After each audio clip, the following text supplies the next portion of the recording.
The National Weather Service say at least 10 tornadoes occurred in central Iowa alone.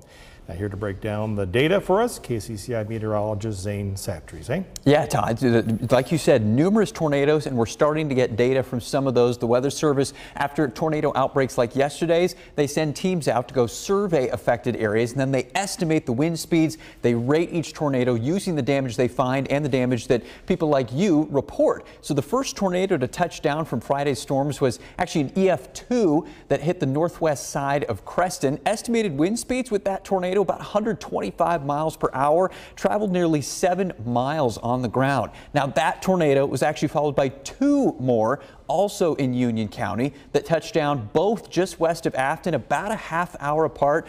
Both tornadoes also EF2s and followed almost an identical 11-mile pass into southern Madison County.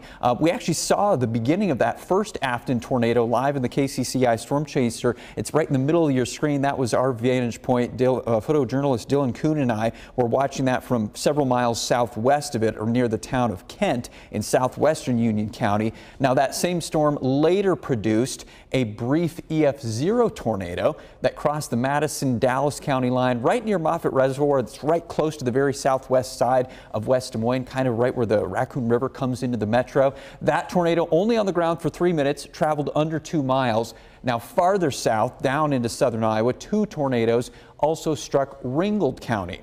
An EF2 with 125-mile-per-hour winds hit the town of Tingley. That's in northern Ringgold County. And then farther south, an EF1 traveled nearly 27 miles all the way across Ringgold County, past Mount Ayr, and lifted up near Beaconsfield, farther northeast. Meanwhile, up in Osceola, this damage, the Weather Service says, was from a tornado that actually tracked eventually up right through town.